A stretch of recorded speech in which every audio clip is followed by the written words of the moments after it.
আমার ভাইয়েরা, এই জন্য সময় যেহেতু বেশি নাই, 1450 বছর আগে থেকে শুনতেছি কিয়ামত অতি নিকটে। আল্লাহর রাসূলও বলেছেন কিয়ামত আর আমি পাশাপাশি। সুবহানাল্লাহ।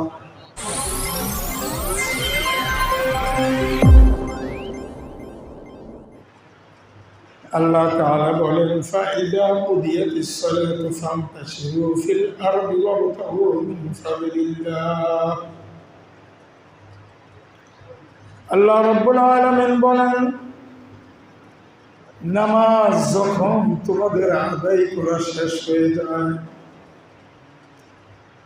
যখন তোমাদের নামাজ শেষ হয়ে যায়, তোমরা দেরি না করে দুনিয়ার জমিনে রিজিক অন্বেষণে তোমরা ছড়িয়ে ছিটিয়ে পড়ো। সুবহানাল্লাহ। আল্লাহ তাআলা বলতেছেন তোমরা দুনিয়ার জমিনে ছড়িয়ে ছিটিয়ে পড়ো। কেন ছড়িয়ে ছিটিয়ে পড়বেন? আল্লাহর রাসূল বলেন কাদাল ফাকরু আন ইয়াকুনা কুফরা। আল্লাহর রাসূল বলেন তোমরা এই জন্য ছড়িয়ে ছিটিয়ে পড়বে কারণ দারিদ্রতা এমন একটা জিনিস, এই জিনিস মানুষকে কুফুরের সাথে মিশিয়ে ফেলে। নাউযুবিল্লাহ। দারিদ্রতা এমন একটা জিনিস, এই জিনিস মানুষকে কাফেরদের সাথে মিলিয়ে দেয়। কেমনে ভাবে? লক্ষ্য করে দেখেন, দুনিয়াতে যে যত পরিশ্রম করতেছে সব কিছু কিন্তু একমাত্র পেটের জন্য, ঠিক কিনা? সব কিছু একমাত্র পেটের জন্য। যদি পেট না থাকতো, ক্ষুধাও থাকতো না, কোনো ঝামেলা থাকতো না। আল্লাহ তাআলা পেটটাকে দিয়েছেন পরীক্ষা স্বরূপ। যারা মুমিন তাদের জন্য পেটটা বড় একটা পরীক্ষা। কেননা পেটে টান পড়লে মানুষ দিশেহারা হয়ে যায়। আল্লাহ তাআলা দেখতে চান যে আমার বান্দাগুলো, যারা আমার বান্দা হিসেবে দাবি করে, তারা কি আমি আল্লাহকে মানে নাকি পেটের ক্ষুধায় তারা অন্যায় কাজে লিপ্ত হয়ে যায়। আল্লাহ তাআলা এই জিনিসটা দেখতে চান আমার আপনার কাছ থেকে। লক্ষ্য করে দেখেন, দুনিয়ার জমিনে পেটের তাড়নায়, ক্ষুধার তাড়নায় মানুষ চুরি করে, ডাকাতি করে, ঠিক নেবে ঠিক, খুন খারাপি করে, রাহাজানি করে, মানুষ পর্যন্ত মেরে ফেলে, অন্যের মাল আত্মসাৎ করে। লক্ষ কোটি কোটি মানুষ এরকম যারা পরের মাল আত্মসাৎ করতে পছন্দ করেন। এই জন্যই তো আল্লাহ তাআলা ঘোষণা করে দিলেন তোমরা নামাজ শেষ হলেই দুনিয়ার জমিনে ছড়িয়ে ছিটিয়ে পড়ো হালাল রিজিক অন্বেষণের জন্য। ইয়াতি আলান নাসি জামান লা ইউবালি মারউ মা আখাযা মিনহু মিনাল হালাল ওয়া মিনাল হারাম। আল্লাহর রাসূল বলেন, এই যে দুনিয়ার জমিনে তোমরা অনেক ফরজ কাজ, ফরজ ইবাদত তোমরা করো, তোমরা দেখো যারা ফরজ ইবাদত করে তারা তো করেই, যারা করে না তারাও কিন্তু দেখে, ঠিক কিনা? আমরা যে মসজিদে আসি, নামাজ পড়ি, এটা সবাই দেখে কিনা? এটা কিন্তু ফরজ হুকুম। এই জন্য আল্লাহর রাসূল বলেন, এই যে তোমরা যা কিছু আল্লাহর পক্ষ থেকে ফরজ হুকুম, ফরজ বিধান যা কিছু মানুষকে দেওয়া হয়েছে, এর মধ্যে সর্বশ্রেষ্ঠ ফরজের নাম হলো হালাল রিজিক। সুবহানাল্লাহ। এর মধ্যে সর্বশ্রেষ্ঠ ফরজের নাম কি? হালাল রিজিক। আপনি যদি হালাল খান, হালাল রিজিক যদি আপনি ভক্ষণ করেন, আপনার সকল ফরজগুলো করলেই আদায় হয়ে যাবে। আর যদি আপনি হালাল না খান, হারাম খান, তাহলে আপনি যত ফরজ ইবাদতই করেন না কেন, কোনোটাই কিন্তু আল্লাহর দরবারে কবুল হবে না। এই জন্যই আল্লাহর রাসূল বলেছেন, দুনিয়ায় যত রকমের ফরজ তোমরা দেখো, এর মধ্যে সর্বশ্রেষ্ঠ ফরজ হলো হালাল রিজিক ভক্ষণ করা। হালাল রিজিক ভক্ষণ করলে তার সকল ইবাদতগুলো করলেই কবুল হয়ে যায়। কিন্তু আমাদের অবস্থা এরকম, বর্তমানে আমরা হালাল হারামের তোয়াক্কা করি না, বরঞ্চ হালাল ভাবে যদি কেউ কিছু উপার্জন করতে চায় তাহলে সেই হালাল উপার্জনেও বাধা আছে না নাই? কি বলেন? হালাল উপার্জনে বাধা আছে কিন্তু হারামে কোনো বাধা নাই।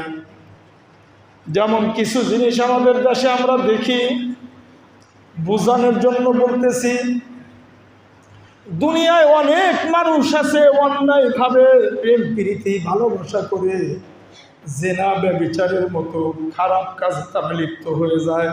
এরকম হয় কিনা? কি বলেন? হইতেছে, অভাব নাই, অহরহ হইতেছে। তাদেরকে কেউ খারাপও বলে না, তাদের বিরুদ্ধে কোনো বিচার আচার কিছুই নাই, সুন্দর স্বাধীনভাবে চলতেছে। কিন্তু কেউ যদি একাধিক বিয়ে করে, এই মানুষটারে এত খারাপ জানে, মানুষ মনে করে ওর চেয়ে নিকৃষ্ট আর কোনো মানুষই নাই। ঠিক নেবে? ঠিক। সমালোচনার ঝড় উঠে যায়, অথচ এটা হালাল।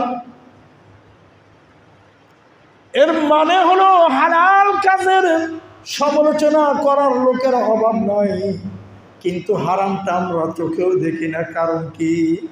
কারণ হারাম খাইতে খাইতে, হারাম ভক্ষণ করতে করতে পেটটাকেও নষ্ট করে ফেলেছি, আর মিথ্যা বলতে বলতে মুখটাকেও নষ্ট করে ফেলেছি, খারাপ দেখতে দেখতে চোখটাকেও নষ্ট করে ফেলেছি, খারাপ কাজের আঞ্জাম দিতে দিতে দিতে দিতে বলতে বলতে পরিচালনা করতে করতে এক পর্যায়ে নিজের ব্রেনটাকেও খারাপ বানিয়ে ফেলেছি। এই জন্য আজকে ভালোটা খারাপ মনে হয়, আর খারাপটাকেই আমার কাছে বেশি ভালো মনে হয়। ঠিক না বেটি? এই হলো বর্তমানে আমাদের অবস্থা। 2 দিন আগেও দেখলাম 2 জন চেয়ারম্যান মিলে একটা বক্তাকে বলতেছে, হুজুর ওয়াজ বন্ধ করেন, এগুলা রাজনীতি। অথচ যে রাজনীতি অস্বীকার করলো সে পুরা কোরআনে কারিমকেই অস্বীকার করলো। ঠিক না বেঠিক? কোরআনে কারিমের একটা অক্ষর যে অস্বীকার করলো সে পুরা কোরআনকেই অস্বীকার করলো। এখন উনি আয়াত পড়ে পড়ে তাফসীর করতেছে, 2 চেয়ারম্যান 2 সাইড থেকে দাঁড়াইছে, দাঁড়িয়ে করে হুজুর ওয়াজ বন্ধ করেন। বলে কেন বন্ধ করবো? বলে এগুলা রাজনীতি। বক্তা ও সাহসী বক্তা ডাইরেক্ট বললেন, আপনি কোন কোরআন শরীফে পাইছেন যে এটা রাজনীতি? আমাকে দেখাতে হবে। কয় দেখানোর দরকার নাই, বললাম এই রাজনীতি আলোচনা করবেন না। এই মানুষগুলা কারা? তাদের তো মুসলমান মনে করেই মাহফিলে প্রধান অতিথি বিশেষ অতিথি বানিয়ে দেওয়া হয়েছে। ঠিক কিনা? এদেরকে প্রধান অতিথি বিশেষ অতিথি করে দাওয়াত দিছে এই কারণে যে তারা মুসলমান। কিন্তু আয়েশা বলতেছে, হুজুর এগুলো আলাপ বাদ দেন, ওয়াজ বাদ দেন, এগুলা রাজনীতি। কারণ কি? কারণ হলো এরা মূলত ইসলাম পছন্দ করে না, মুখে দাবি করে মুসলমান, কার্যকলাপে তারা আসলে মুসলমান না। ঠিক নেবে? ঠিক। কেননা আমি আল্লাহকে বিশ্বাস করি, এই জন্য আমি দাবি করি মুসলমান। হিন্দু ভদ্রলোক উনিও বলতেছে আমি আল্লাহকে বিশ্বাস করি। এই পৃথিবীতে যত মানুষ আছে সকলকে আপনি জিজ্ঞাসা করেন আল্লাহকে বিশ্বাস করেন কিনা, তারা এক কথায় জবাব দিবে, হ্যাঁ হ্যাঁ আমি আল্লাহকে বিশ্বাস করি। আপনি আল্লাহকে আল্লাহ বলেন আর আমি আল্লাহকে ভগবান বলি।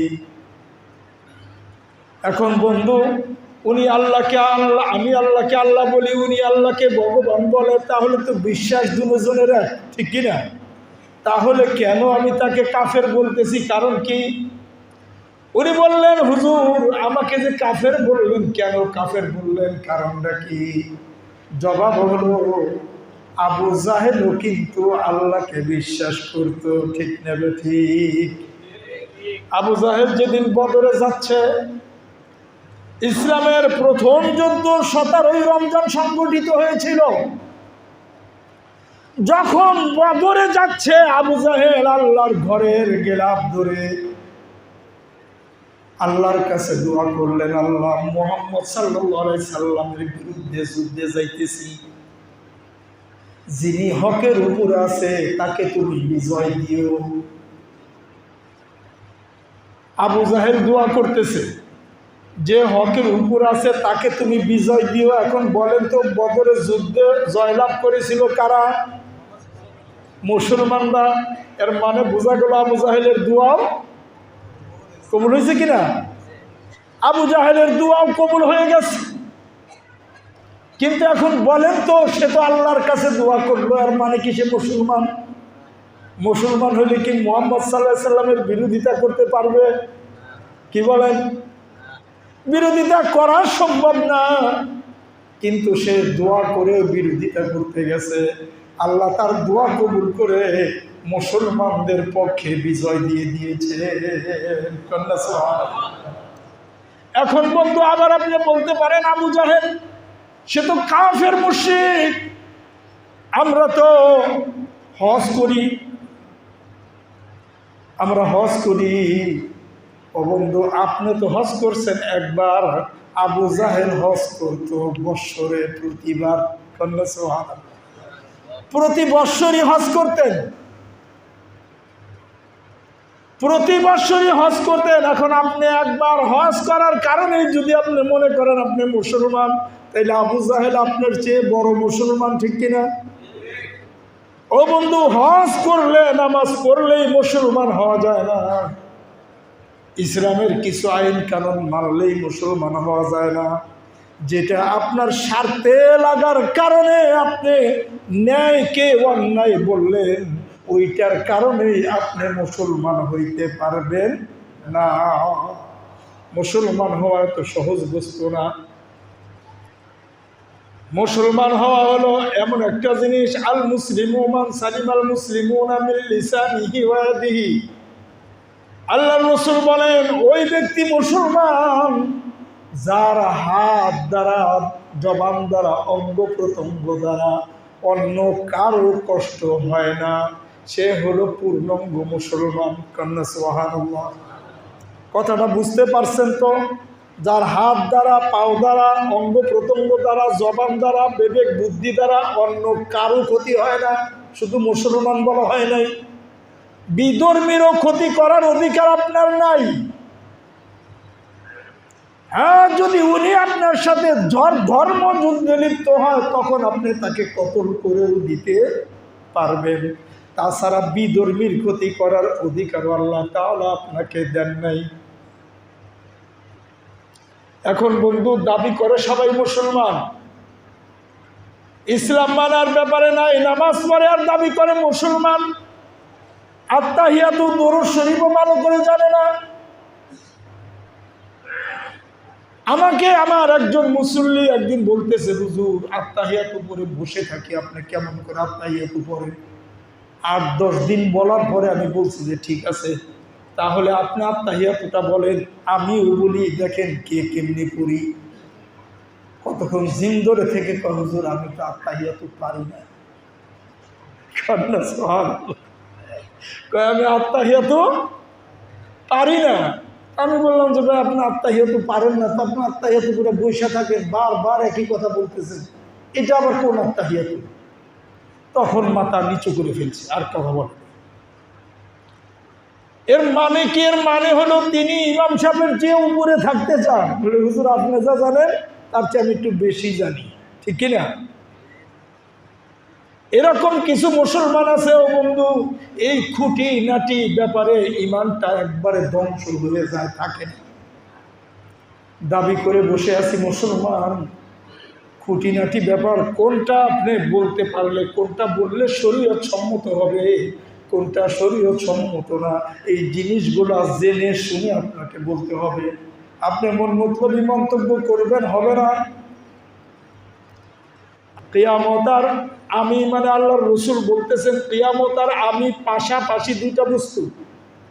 আমি শেষ তো কিয়ামত শুরু, এরপরেও 1450 বছর অতিবাহিত হয়ে গেছে। আমরা এখনো ভাবতেছি বাপদাদার বয়স পেলেই সতর্ক হব, নামাজ পড়বো, রোজা রাখবো। ও বন্ধু, নামাজ শুধু ইসলাম না, হজ শুধু ইসলাম না, যাকাত শুধু ইসলাম না, সব কিছুর সমন্বয়ে আপনার জীবনের শুরু থেকে শেষ দিন পর্যন্ত, মৃত্যুর আগ মুহূর্ত পর্যন্ত যা কিছু করবেন এর প্রত্যেকটার মধ্যে ইসলামের বিধান আছে না নাই? প্রত্যেকটার মধ্যে ইসলামের বিধান আছে, আর প্রত্যেকটা মেনে নেওয়ার নাম হচ্ছে ইসলাম। কিন্তু আজকে আমাদের সবচেয়ে বড় যেই কার্যকলাপ শুরু হয়ে গেছে, আমরা সকালে উঠেই চিন্তা করি আজকে কার মাথায় বাড়ি দিব, কার ক্ষতি করব, ঠিক নেবে ঠিক। এখন মানুষের দ্বারা মানুষের ক্ষতিটাই সবচেয়ে বেশি হয়।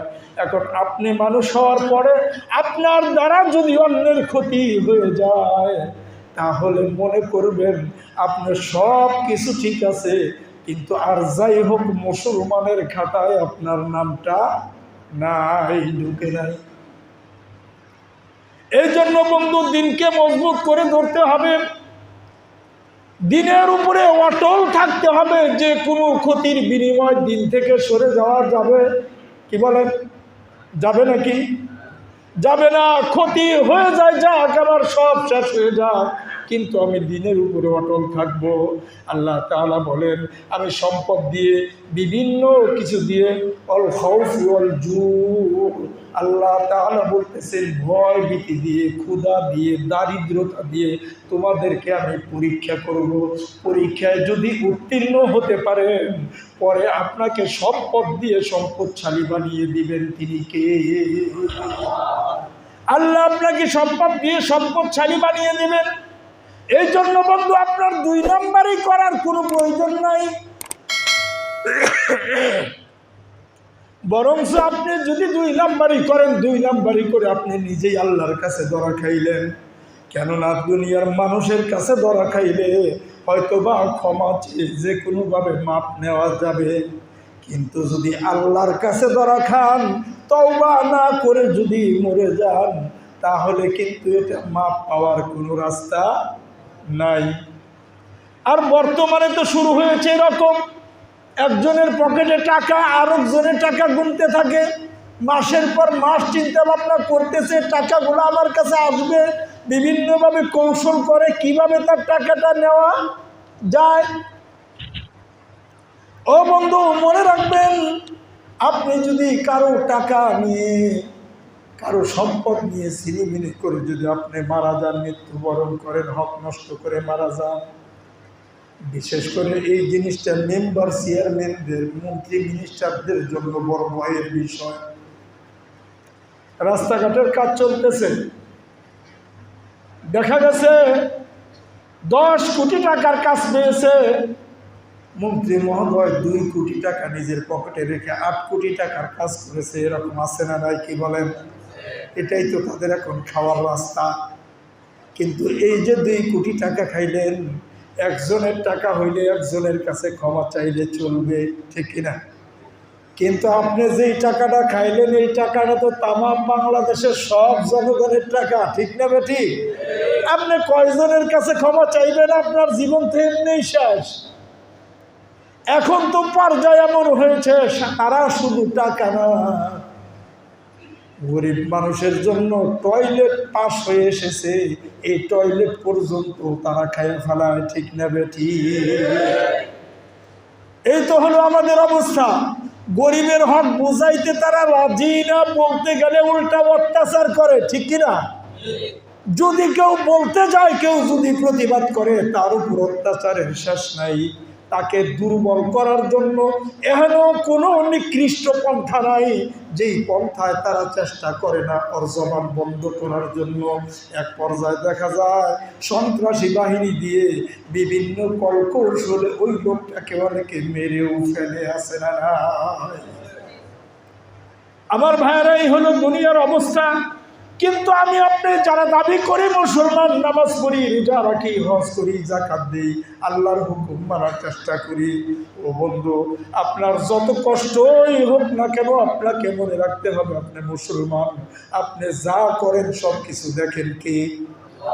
এখন আল্লাহ যদি সব কিছু দেখে আর কারো মনে যদি এটা হয় আমি যা করতেছি আল্লাহ দেখতেছে, সেই মানুষটা কোনো খারাপ কাজ করতে পারবে?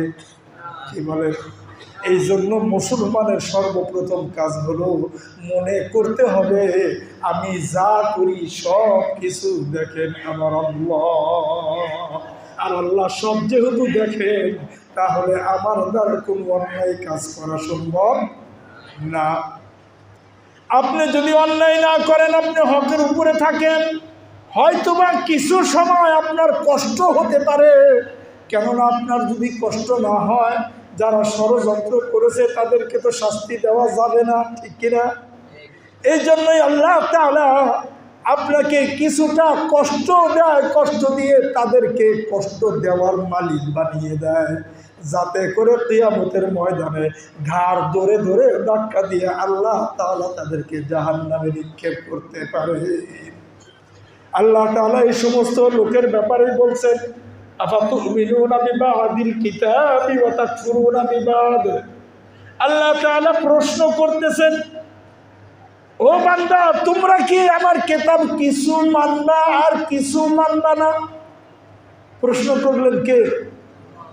আল্লাহ তাআলা নিজেই প্রশ্ন করতেছেন, তোমরা কি আমার কিতাব কিছু মানবা কিছু মানবা না? মানে কোরআনে কারিমের আইন বিধান কিছু মানবা কিছু মানবা না? আল্লাহ তাআলা প্রশ্ন করলেন, প্রশ্ন করি আবার নিজেই জবাব দিতেছেন, ফামা জাযাউ মান ইয়াফআলু যালিকা মিনকুম ইল্লা খিzyুন ফিল হায়াতিদ দুনিয়া। আল্লাহ তাআলা বলেন, যদি তোমরা এরকম করো, কিছু মানবা কিছু মানবে না, তাহলে আমি দুনিয়ায় তোমাদেরকে লাঞ্ছিত করব। কন্যা নাউযুবিল্লাহ। আল্লাহ তাআলা বলতেছেন, তাহলে দুনিয়ায় তোমাদেরকে লাঞ্ছিত করব, অপমানিত করব, লাঞ্ছিত করব, অপমানিত করব। এখানেই শেষ নয়, ويوم القيامة يردون إلى أشد العذاب أفتؤمنون ببعض الكتاب وتكفرون ببعض فما جزاء من يفعل ذلك منكم إلا خزي في الحياة الدنيا ويوم القيامة يردون إلى أشد العذاب। আল্লাহ তাআলা বলেন, এটা তো দুনিয়ার কথা বললাম, আর আখিরাতে কি করব শুনো। আখিরাতে তোমাদের চেহারার দিকেও তাকাবো না, ধাক্কা দিয়ে দিয়ে একবারে ডাইরেক্ট জাহান্নামে নিক্ষেপ করে দেব। কন্যা নাউযুবিল্লাহ। আমরা কি অন্যায় কাজগুলা করে দুনিয়াতে অন্যায়ভাবে আয় উপার্জন করে জাহান্নামের উপযোগী হতে চাই, নাকি জান্নাতের উপযোগী হতে চাই? কি বলেন আপনারা?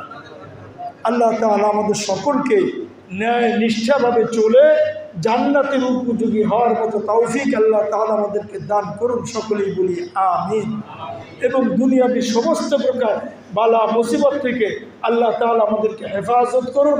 আর আমরা সবসময় আল্লাহর কাছে দোয়া করব, আল্লাহ এমন কোনো মুসিবত আমাদেরকে দিও না যেই মুসিবতে আমরা পাশ করে উত্তীর্ণ হতে পারবো না, যেই মুসিবতে তোমাকে ছেড়ে অন্য মানুষের কাছে ছোট হতে হবে, এরকম মুসিবতে আমাদেরকে তুমি ফেলো না। আল্লাহ বলে, বান্দা তুমি পানা চাওয়ার মালিক, আর আমি হলাম গোলাম হিসেবে তোমাকে পানা দেওয়ার মালিক। কন্যা সুবহানাল্লাহ। এই জন্য যারা আল্লাহর কাছে চায়, আল্লাহ অবশ্যই তাদেরকে বঞ্চিত করে না। তবে মনে রাখবেন, আপনার অন্তরে কি বলতেছেন, আপনি কি দুনিয়াকে দেখানোর জন্য করতেছেন না আল্লাহর খুশির জন্য করতেছেন, এটা জানেন কে? আল্লাহ। আপনার আমার অন্তরের খবর জানেন কি না? 16 আনায় জানেন। আপনার অন্তরে এরকম কিছু বিষয় আছে যা আপনিও অনুধাবন করতে পারেন না, কিন্তু এটাও অনুধাবন করেন কে? আল্লাহ। আল্লাহ সব জানেন, সব দেখেন, সব বুঝেন। এই জন্য আমার ভাইয়েরা, দুনিয়াতে একজন মানুষ আখেরাতের তুলনায় 2 থেকে 2.5 মিনিট সময় হায়াত পায়। কেননা দুনিয়ার 10,000 বছর, আখেরাতের কয়দিন? একদিন। 10,000 বছর, 2-1 বছর না। এজন্য বলা হয়েছে যে দুনিয়াতে একটা মানুষ 120 বছর, 30 বছর, 150 বছর যারা বাঁচে, এরা সর্বোচ্চ 2 থেকে 2.5 মিনিট সময় পায় আখেরাতের তুলনায়। আপনি দুনিয়াতে এসে 2 থেকে 2.5 মিনিট সময়ের জন্য আপনি সব শেষ করে দিলেন। আখেরাতের জীবন তো আপনার অনন্তকাল জীবন, যেটা শুরু হবে আর শেষ হবে না।